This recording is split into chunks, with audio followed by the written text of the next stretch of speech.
In a different life, Shawn Kraft might be earning six figures or more, coaching college football at a big-time program. The former Cutbank High School star quarterback spent a decade in college coaching after graduating from Montana State University. He started at Nevada in 1997 and ultimately matriculated to Cal Berkeley in 1999. After a stop at Sacramento State, though, Kraft turned down other coaching opportunities to return to his home state of Montana. The bouncing around, the transiency, it's nomadic, it's tough. It's tough on families, and that's, you know, the good ones can hang through it and go through it, and at that time we kind of said, you know, is this really what we want to do, is raise ourselves on East Coast, West Coast, back and forth? For Kraft and his family, the answer was no. He and his wife made the decision to move back to Helena, where Kraft got into the insurance business. He still satisfies his football urges coaching small fry football, and he recently joined the staff at Helena High. The small fry's been fun, because not only my son's coming up through the ranks of it and stuff, so it's fun to spend some time with him and do that, but jumping in and having Coach Evans and Coach Garza, I mean, when you start saying Evans and Garza and Broadhead and Sampson and Tesh, and you have guys like that and Schulte, guys like that who are synonymous with high school football and especially specifically Helena, they do a great job. That's kind of quenched a little bit of my, geez, I'd like to be able to run this, but it's hard to teach a 7th grader or a 6th, you know, now you're working with some phenomenal kids. Kraft fondly recalls memories coaching Kyle Bowler, who was selected in the first round of the 2003 NFL Draft after a sensational career at Cal, or recruiting Marshawn Lynch, who ultimately played at Cal after Kraft left.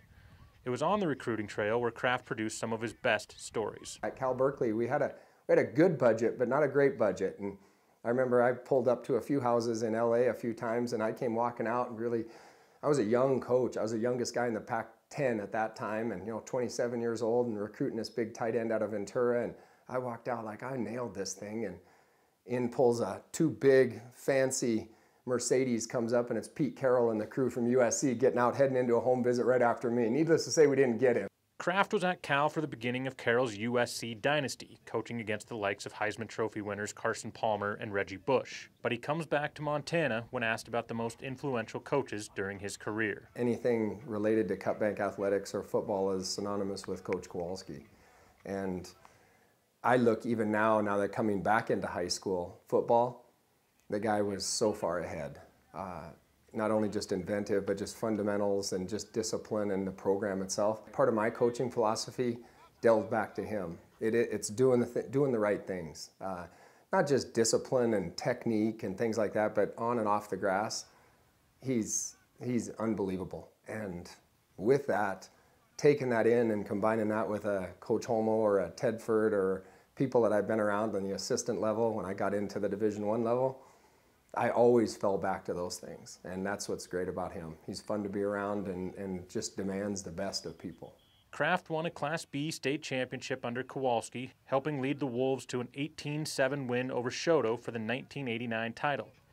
It's all come full circle now with him back in Montana. Do you miss the pageantry and the Saturdays? And yes. Do you miss the camaraderie of the staff and the kids? Yes. Are you playing in front of 100,000 anymore or something like that? No. But at the same time, that's a 2-hour Saturday, and if you didn't do well, you won't be playing in 100,000 next year either. So, Slim Kimmel, MTN Sports.